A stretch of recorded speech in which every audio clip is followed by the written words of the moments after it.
आज से हजारों वर्ष पहले मिथिला के एक राज दरबार में एक ऐसी बात हुई जो आज भी उतनी ही जरूरी है जितनी तब थी। राजा जनक, जो केवल राजा नहीं थे बल्कि एक सच्चे जिज्ञासु थे, एक प्रश्न लेकर बैठे थे। वो प्रश्न उन्हें वर्षों से बेचैन कर रहा था। उन्होंने वेद पढ़े थे, उपनिषद सुने थे, ऋषियों के चरणों में बैठे थे और हर जगह से एक ही उत्तर मिला था। आत्मा निर्लिंग है, न स्त्री न पुरुष, केवल शुद्ध चेतना। परंतु जब वे अपने महल में लौटते थे, जब रानी की आंखें देखते थे, जब किसी प्रिय का स्पर्श होता था, तो कुछ होता था उनके भीतर। एक खिंचाव, एक लहर, एक ऐसा आकर्षण जो शब्दों में नहीं समाता था। और तब वो प्रश्न उठता था, यदि आत्मा न स्त्री है न पुरुष, तो ये आकर्षण किसका है? ये प्रेम किसके बीच हो रहा है? ये संबंध किस आधार पर टिका है? यही वो प्रश्न था जो जनक उस दिन अष्टावक्र मुनि के सामने लेकर आए थे। अष्टावक्र मुनि का शरीर 8 स्थानों से टेढ़ा था। जब वे दरबार में आए तो कुछ दरबारी मुस्कुराए, परंतु जनक उठ खड़े हुए और उन्हें प्रणाम किया। चूंकि जनक जानते थे कि ज्ञान शरीर में नहीं होता, चेतना में होता है। अष्टावक्र ने जनक को देखा और बोले, राजन, तूने एक साहसी प्रश्न पूछा है, क्योंकि अधिकांश मनुष्य ये प्रश्न पूछते ही नहीं। वे या तो आकर्षण में डूब जाते हैं या उससे भागने लगते हैं। तूने न डूबने का चुना न भागने का, तूने समझने का चुना। यही जिज्ञासा ज्ञान का द्वार है।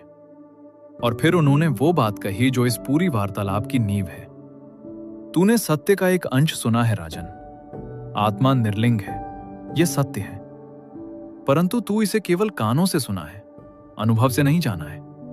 और जानने के बारे में सुनने में उतना ही अंतर है जितना चंद्रमा और चंद्रमा के प्रतिबिंब में। जनक ने पूछा, तो फिर यह आकर्षण क्या है मुनिवर? यह किसका स्वभाव है? और अष्टावक्र ने उत्तर दिया, यह मन और शरीर का स्वभाव है राजन, आत्मा का नहीं। परंतु यहां रुकना जरूरी है, क्योंकि यह सुनकर कोई ये सोच सकता है कि मन और शरीर का आकर्षण कोई बुरी चीज है, कि इसे दबाना चाहिए, कि इससे भागना चाहिए। परंतु अष्टावक्र ने ऐसा नहीं कहा। उन्होंने कहा, राजन, जो आकर्षण तू अनुभव करता है वो ब्रह्मांड की उस पहली इच्छा की प्रतिध्वनि है जो एकांत से उठी थी। और यहां उन्होंने बृहदारण्यक उपनिषद की वो कथा सुनाई जो सृष्टि के आरंभ की है। प्रारंभ में केवल एक था, कोई नाम नहीं, कोई रूप नहीं, कोई संबंध नहीं। वो एकमात्र चेतना थी, पूर्ण, असीम, निर्विकार। परंतु उसमें एक भाव उठा, अकेलेपन का। और उसी क्षण उस एक ने स्वयं को 2 में देखा, स्त्री और पुरुष, शक्ति और शिव, प्रकाश और छाया। यह विभाजन वास्तविक नहीं था, यह केवल एक दृष्टि थी, एक खेल था।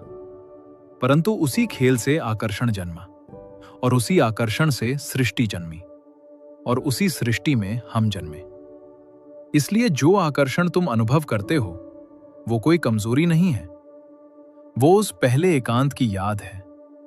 वो उस एकत्व को फिर से पाने की एक गहरी अनजानी इच्छा है। जनक ने फिर पूछा, परंतु मुनिवर, यदि ये इतना स्वाभाविक है तो फिर यही आकर्षण कभी कभी इतना दुख क्यों देता है? कभी प्रेम स्वर्ग जैसा लगता है और कभी वही प्रेम बंधन बन जाता है। यह प्रश्न सुनकर अष्टावक्र मुस्कुराए और बोले, राजन, तूने अब असली प्रश्न पूछा। और उन्होंने योग वशिष्ठ की एक कथा सुनाई। एक राजकुमार था, युवा, बुद्धिमान, प्रतापी। एक दिन उसने एक स्त्री को देखा और बस उसका संसार उलट गया। वो खाना भूल गया, नींद भूल गया, राजकाज भूल गया। उसके मन में केवल वही एक छवि थी, दिन में, रात में, जागते हुए, सोते हुए। वो महर्षि वशिष्ठ के पास गया और बोला, गुरुदेव, ये क्या हो रहा है मुझे? महर्षि मुस्कुराए और बोले, राजकुमार, तुम जल में चंद्रमा का प्रतिबिंब देख रहे हो और सोच रहे हो कि चंद्रमा जल में है।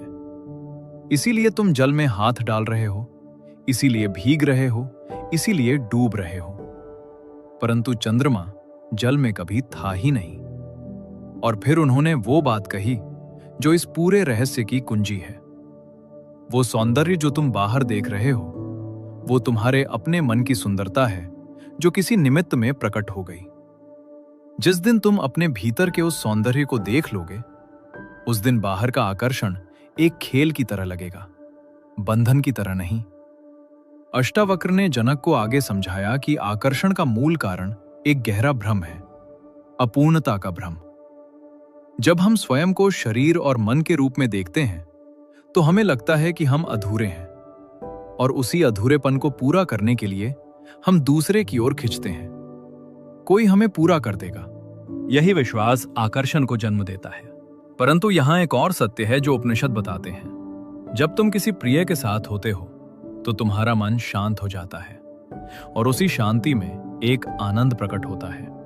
तुम सोचते हो कि यह आनंद उस व्यक्ति से आ रहा है, परंतु वास्तव में वो आनंद तुम्हारे अपने भीतर से उत्पन्न हो रहा था, जो उस व्यक्ति की उपस्थिति में प्रकट हुआ। इसीलिए जब वही व्यक्ति दूर होता है तो दुख होता है, क्योंकि वो निमित्त चला जाता है और मन फिर अशांत हो जाता है। तुम समझते हो कि दुख उस व्यक्ति के जाने से हुआ, परंतु वास्तव में दुख इसलिए है क्योंकि तुमने अपने भीतर के आनंद को बाहर खोजा था। महाभारत में भी यही सत्य एक दूसरे रूप में प्रकट हुआ। जब अर्जुन स्वर्गलोक में गए थे, तब उर्वशी, स्वर्ग की सबसे सुंदर अप्सरा, उनके पास आई। उसका सौंदर्य ऐसा था जिसे देखकर देवता भी विचलित हो जाते थे। उसने अर्जुन से कहा, मैं तुम्हें चाहती हूं। और अर्जुन ने आंखें झुका ली।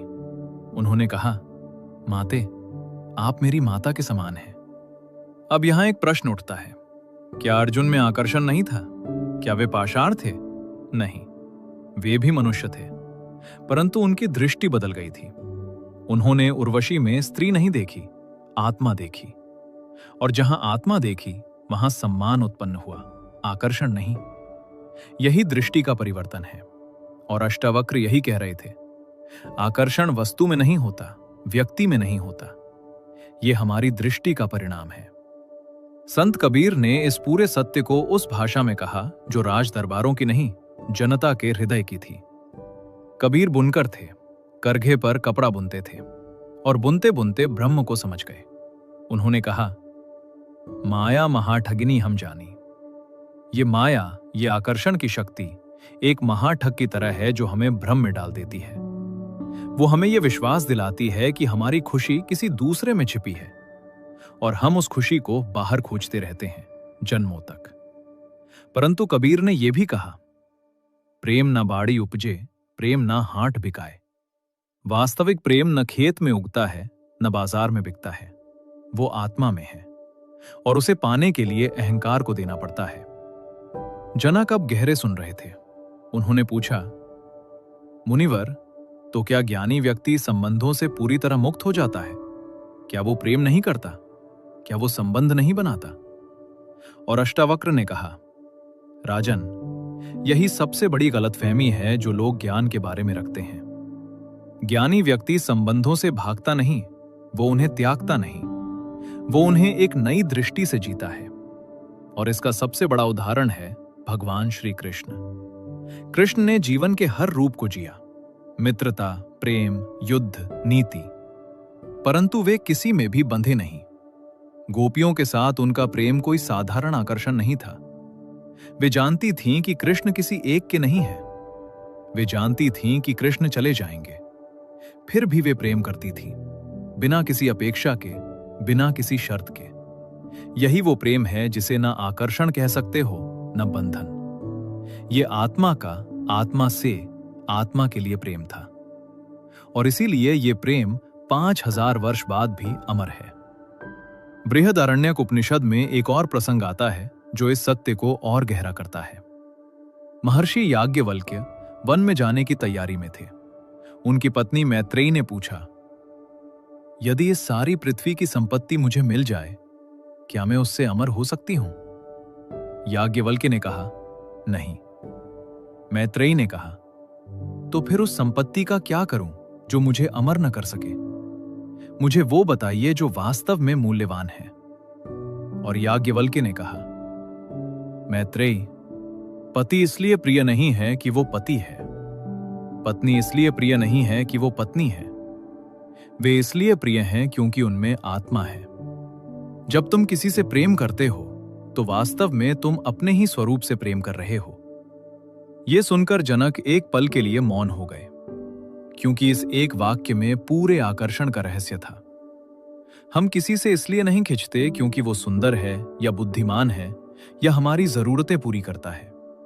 हम इसलिए खिंचते हैं क्योंकि उसमें वही चेतना है जो हमारे भीतर है, और वो चेतना अपने को पहचानना चाहती है। अष्टावक्र ने आगे कहा, राजन, अब मैं तुझे वो बात बताता हूं जो इस पूरे प्रश्न की जड़ में है। तू दूसरे की ओर इसलिए आकर्षित होता है क्योंकि तुझे लगता है कि तू अधूरा है, परंतु यह अधूरापन एक भ्रम है। जैसे कोई सपने में प्यासा हो और पानी खोजे, परंतु जागने पर पाए कि प्यास भी सपना थी और पानी भी। वैसे ही जब तू अपने वास्तविक स्वरूप को जान लेगा तो यह आकर्षण भी एक एक सुंदर सपना लगेगा, न बुरा न गलत, बस एक सपना। और फिर उन्होंने वो बात कही जो सबसे जरूरी है। संबंध गलत नहीं है राजन, प्रेम गलत नहीं है, जो गलत है वो है आसक्ति। जब तू संबंध को अपनी पहचान बना ले, जब तू सोचे कि तेरे बिना वो नहीं और उसके बिना तू नहीं, ये आसक्ति है, ये बंधन है। परंतु जब तू प्रेम करे बिना उसमें खोए, जब तू दे बिना बदले की अपेक्षा के, तब संबंध एक साधना बन जाता है। अष्टावक्र ने जनक से कहा, राजन, तू वो आकाश है। आकाश में अनगिनत पक्षी उड़ते हैं, तूफान आते हैं, बादल आते हैं और जाते हैं, परंतु आकाश कभी तूफान से डरता नहीं, कभी बादलों से बंधता नहीं। आकाश बस है। तू भी ऐसा ही है। तेरे भीतर संबंध आते हैं और जाते हैं, प्रेम आता है और जाता है, आकर्षण आता है और जाता है, परंतु तू, वो साक्षी, कभी नहीं जाता, कभी नहीं बदलता, कभी नहीं बंधता। योग वशिष्ठ में एक ज्ञानी राजा की कथा आती है, जो अपना राज्य चलाता है, युद्ध करता है, परिवार में रहता है, परंतु भीतर से पूर्णतः निर्विकार होता है। किसी ने उससे पूछा, आप इतने कार्यों में लगे रहते हुए भी कैसे शांत रहते हैं? उसने उत्तर दिया, मैं ये सब करता हुआ भी नहीं करता, क्योंकि मैं जानता हूं कि ये सब एक स्वप्न के समान है। यही अष्टावक्र का अंतिम संदेश था। कबीर ने इस अवस्था को जब अनुभव किया तो उन्होंने कहा, जब मैं था तब हरि नहीं, अब हरि है मैं नाही। सब अंधियारा मिट गया, दीपक देखया माही। जब तक मैं था तब तक दूसरा था, जब तक दूसरा था तब तक आकर्षण था, संबंध था, बंधन था। जब मैं मिट गया तब सब और केवल वही एक चेतना दिखी। जनक बहुत देर तक मौन रहे और फिर उन्होंने कहा, मुनिवर, मेरा प्रश्न कहां गया? मैं पूछने आया था, आत्मा निर्लिंग है तो आकर्षण क्यों? परंतु अब यह प्रश्न ही नहीं रहा। अष्टावक्र मुस्कुराए और बोले, राजन, अब तू समझा? यही तो ज्ञान है। ज्ञान कोई उत्तर नहीं देता, ज्ञान प्रश्न को ही समाप्त कर देता है। जैसे अंधेरे में दीपक जलाने से अंधेरे का प्रश्न नहीं हल होता, अंधेरा ही समाप्त हो जाता है। तो यही है इस पूरे रहस्य का सार। आत्मा न स्त्री है न पुरुष, ये सत्य है। आकर्षण और संबंध मन और शरीर के स्तर पर होते हैं, ये भी सत्य है। परंतु जो इन दोनों का साक्षी है वो तुम हो, और वो तुम पूर्ण हो। आकर्षण तुम्हारी कमजोरी नहीं, ये उस पहले एकांत की याद है। संबंध तुम्हारी भूल नहीं, ये उस एकत्व की खोज है। और प्रेम, प्रेम तुम्हारा स्वभाव है, तुम्हारा स्वरूप है। जब ये जान लो तो प्रेम में अपेक्षा नहीं रहती, संबंध में भय नहीं रहता, और आकर्षण एक दिव्य खेल बन जाता है। तुम वही हो जिसे तुम खोज रहे हो, तुम पूर्ण हो, तुम मुक्त हो। बस इस एक सत्य को जान लो।